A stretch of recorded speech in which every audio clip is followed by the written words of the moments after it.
Hey everybody, Rick here with the Heat Pit. I just wanted to take a minute to show you how we keep our animals, and also to touch base on an aspect of keeping these animals that is mostly overlooked, that I think is very important.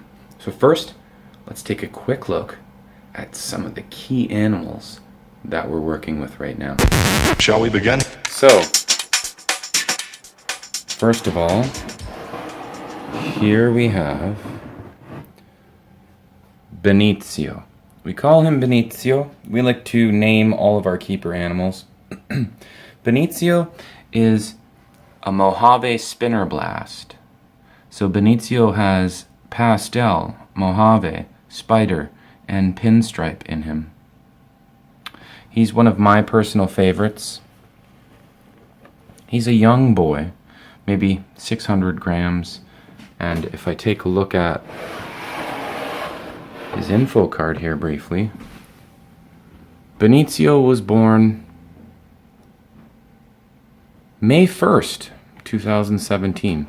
I obtained that information from the breeder that I acquired him from, Colin Rice of CR Balls. Hey, what's up, Colin? Thanks for the beauty animal. I got a few more coming from him this week.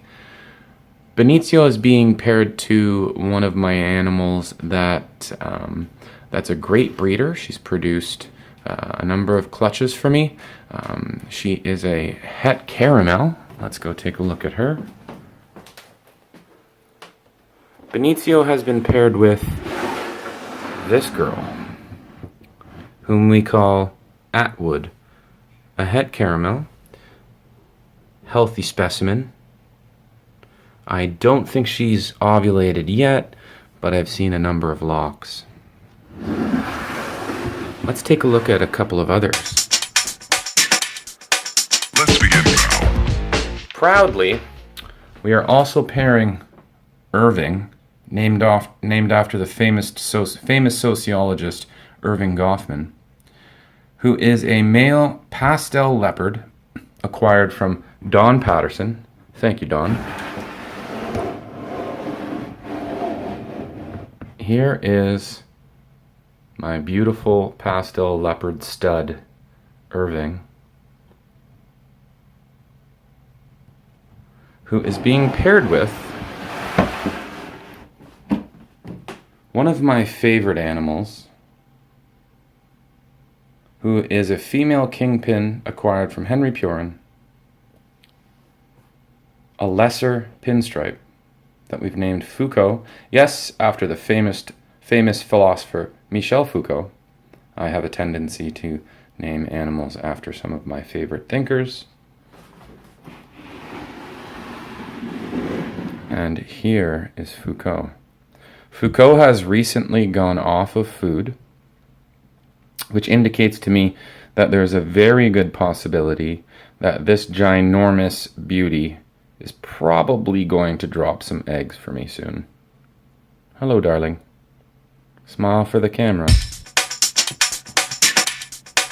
Let's begin now. And an exciting pairing for next season. I can't wait. This is the best part of the hobby, is planning out how you're going to do things in the future. So, Mr. Billy Rose provided me with a female banana leopard that I've named Westphalen. Westphalen was the name of Karl Marx's wife. I know, I'm a strange one. So let's take a look at Westphalen. Westphalen is a beautiful, beautiful banana leopard female. What am I going to do with you, you gorgeous, slithery thing? So, I've decided I'm going to chase down a project currently underway that Justin Kobylka, whom I have yet to meet and look forward to meet, has produced. Westphalen will be paired with Ledger, named after Heath Ledger, obviously, one of my favorite actors, and one of my favorite characters, the Joker. Ledger's a blade clown who once paired with Westphalen, who needs to get up to weight and be of the appropriate age and sexual maturity. They'll produce double hets, or hets rather. Het clown, hopefully banana leopard het clown, that I can then use in following seasons to produce the Gotham, which Justin's produced, and they are absolutely top of the line. So the second het pair that I intend to produce, here is Ledbetter, our third acquisition of our entire collection. As you can see, he's a pastel banana, born September 2016. He is an odd one. I'll take a look at him here. You can see that does not look like your average banana, does it? No way. Ledbetter here, he had an odd shed. Oh, actually, it was the course of 2 sheds. Over the course of 2 sheds, Ledbetter turned white. He went from your usual orange and lavender colors that you find with bananas, and he turned this white. It's incredible. I'm not sure if it's a genetic anomaly like a paradox or a chimera. I'm not sure. Maybe down the line we can find that out. But for now, my plans with Ledbetter are to put him into my Gotham project. He is the kindest, sweetest guy. He loves my kids. He loves attention. Right, buddy? Yeah, you head back inside. So Ledbetter, in order to produce the appropriate kinds of hets that I can possibly make Gothams from, I am going to pair Ledbetter to either this girl, Bowie, a pastel clown, or, and I'm leaning in this direction, because Ledbetter already has pastel in him, it would be somewhat of a waste to double up on that, but I'm still on the fence. I intend to pair him with Bowie or Ferrell, yes, named after Will Ferrell, because Will Ferrell's a clown, who is a blade clown, once she's up to size sexual maturity. So I obtained Ferrell from Phil Robinson. Thank you, Phil. She's a beaut. Look at that. What a fine, fine specimen. Then I will have 2 sets of hets. Hopefully banana leopard het clowns and banana blade het clowns. Another key pairing that we're going to be working with is Buckley here. Oh, 1 second. You might be wondering what these little dots are. Well, the way I like to keep track of what's going on in this room is I use these little dots affixed to some Velcro. I'll show you one for example. Velcro dot. Just to indicate to me when I come in the room who's eaten, who avoided a meal, who's shedding, whether or not there's a rat that I had put in the tub, etc. So in this case, Buckley has a red dot to indicate that he has not, in fact, eaten the last round. Now, some of you might say, well, why are your ball pythons not eating? Well, because Buckley here is breeding. And it's really not uncommon for males to stop eating once they've been paired. Buckley is a sweet, sweet boy, very gentle and kind. He is a possible gravel, as you can see here on the identification card.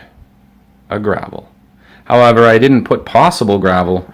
I purchased Buckley from a reptile store, and I'm going to prove Buckley out by pairing him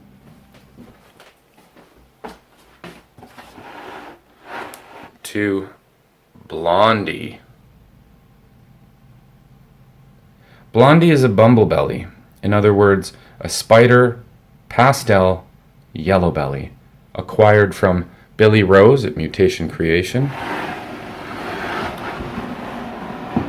If Buckley is indeed a gravel, then this fine girl, who's put on quite a bit of weight, will produce for me different variations of the highway morph.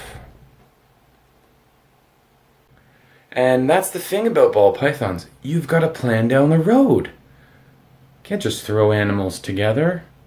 You need to have plans. Well, you don't need to, but I think it's way more fun that way. Watching these superstars like Billy and Justin produce these animals that nobody's seen before, they're being exported all around the world, has to do with plans. Has to do with precision.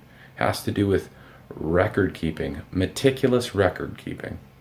And that's what I'd like to discuss now. Once you have a collection that's of at least a moderate size, where you're dealing with a large number of animals, you're taking care of lives. Precious lives, in my opinion. How do you do that? Do you write it all down on a piece of paper, on a clipboard? There's all kinds of apps out there right now, which I believe there's a particular individual who's developed an app particularly for this. I like to do it, not old school paper and pen, but I like to do it in a way that I have the most control over. And I'd like to share that with you now. So let's take a look at how the heat pit keeps track of everything. So we would like to show you how we keep track of our ball pythons. We keep records of them all, and how we do that. Hopefully this will help you, or you can give us feedback. Nonetheless, let's take a look at how we do it. So first of all, we do it a little old school. Hopefully you have the Microsoft Office suite installed on your computer. Microsoft Office 365 is what it's called. At the moment, things change, but for the time being, that's what it's called. So what we like to use is Excel, because Excel allows you to make custom spreadsheets in whatever form you choose. So here's Excel.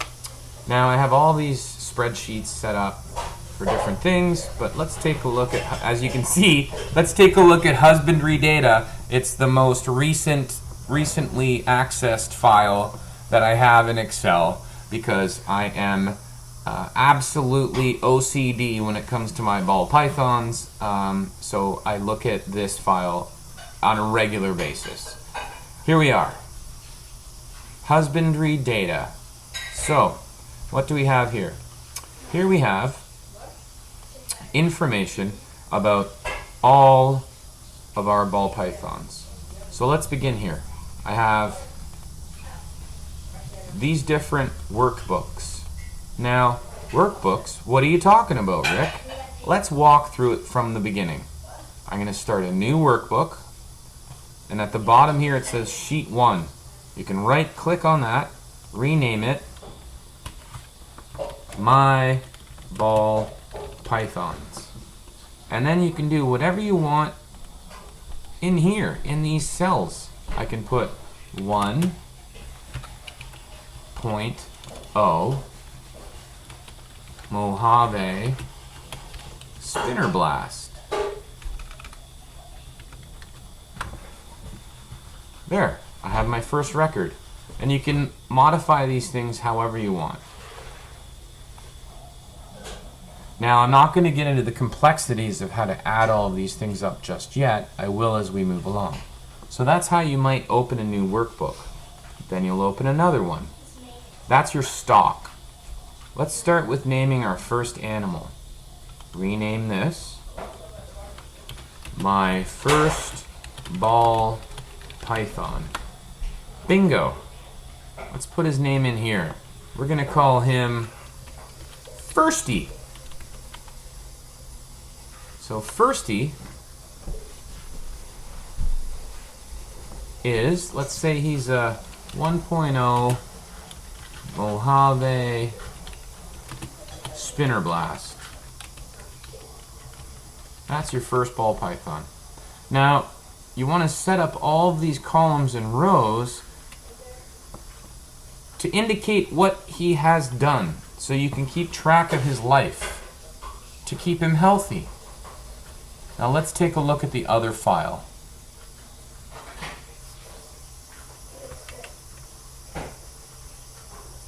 Here's how I've set it up. Now Wolfgang is my first acquisition ever. At the top, I have his name, and his sex, and his morph. He is a male 1.0 pastel ball python, and his name is Wolfgang. I put his date of birth, where I've acquired him from, and then here's how I've set up each of these different workbooks that represent a different animal. First, I have a date column. This is the date that indicates when any of these things might have happened. Then I have a feeding column. Did he eat? As you can see, Wolfgang's gone through some times where he went on a diet. Then in this column, I have shed issues, or shed events. Did he go into blue? Was it a broken or full shed? If I notice a pink belly, etc. Then here, I have his weight, ongoing. As you can see, at a solid kilo, Wolfgang had a bit of an issue in winter of 2017, where he went from 2 kilos, he lost about 200 grams because he refused to eat. This is funny because I wasn't sure if he ate. I thought I put a rat in, and I wasn't sure after the fact. Anyhow, we get to the later dates here. You can see he's off feed. Is that of concern? Not with ball pythons. If they're not eating, it might be because of the barometric pressure. It could be a whole bunch of things. But in this case, I know he's healthy because of his skin tone, because he's a healthy size, he's a healthy weight. Wolfgang, I'm not too concerned about. On top of that, as you can see here, he's 11 years old. So maybe it's just old age. Let's move along. We'll go deeper into the stock. Let's take a look at a record for Max.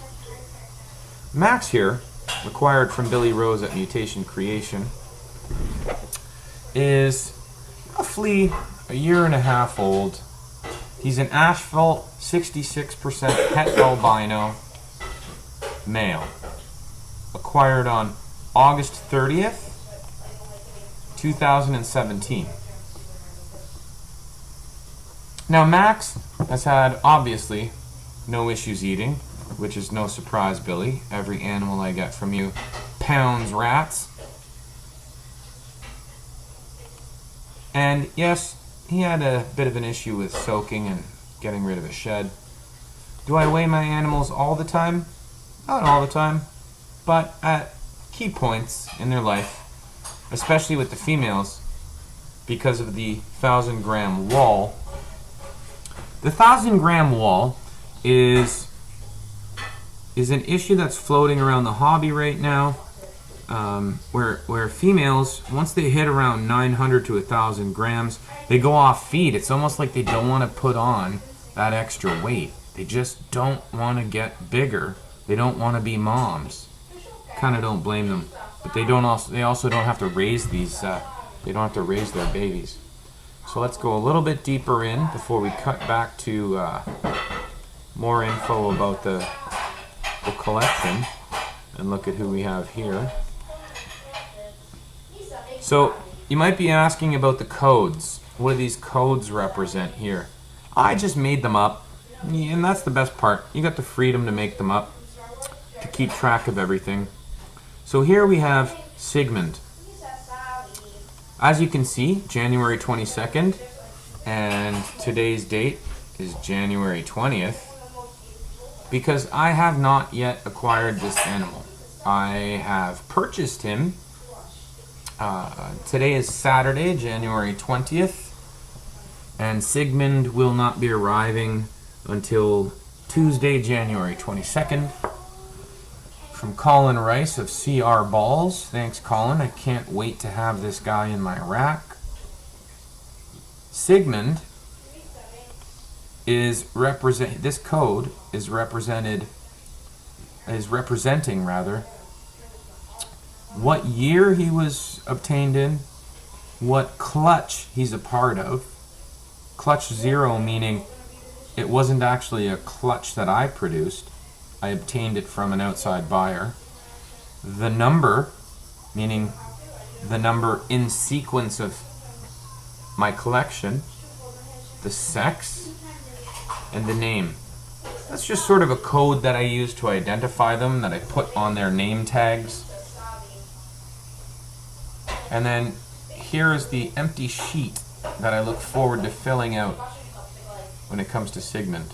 Along with Sigmund, Colin is also sending me for no cost whatsoever. It's just a throw-in because I'm a regular customer and he's an excellent breeder.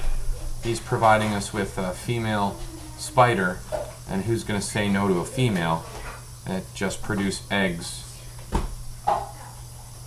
Let's move along here. So let's look at our very first baby from our very first clutch.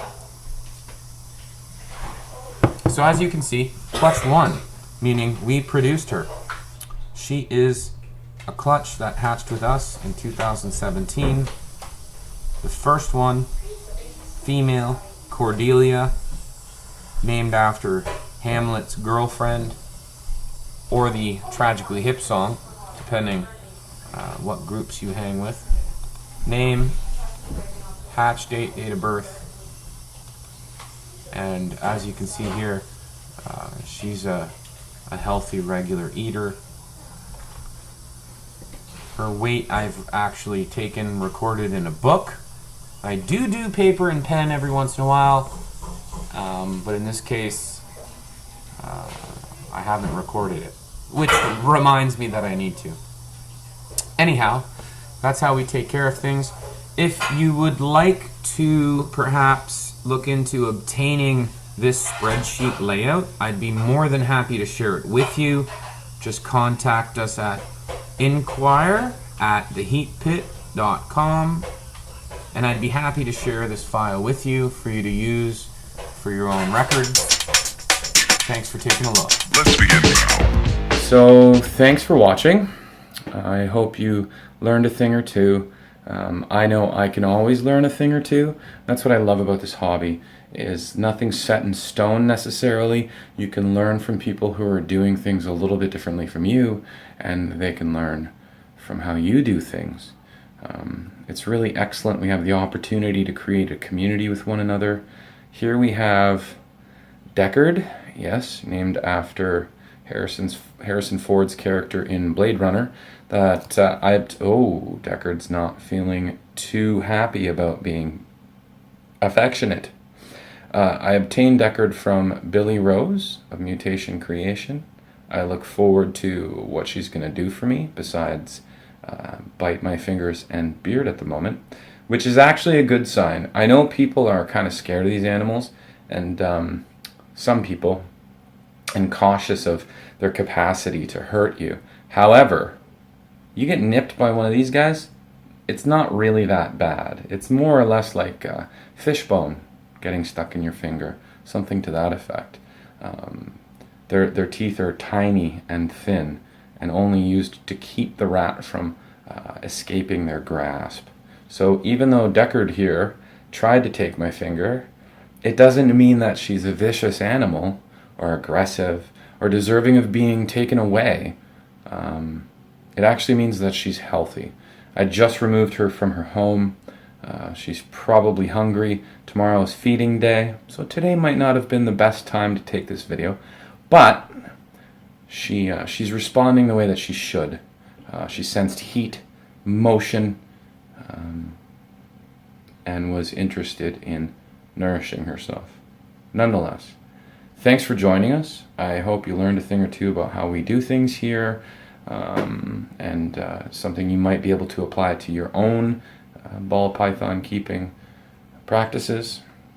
I look forward to more views. Take a moment, subscribe, and please share this video with others. We look forward to making more. Thanks for your time.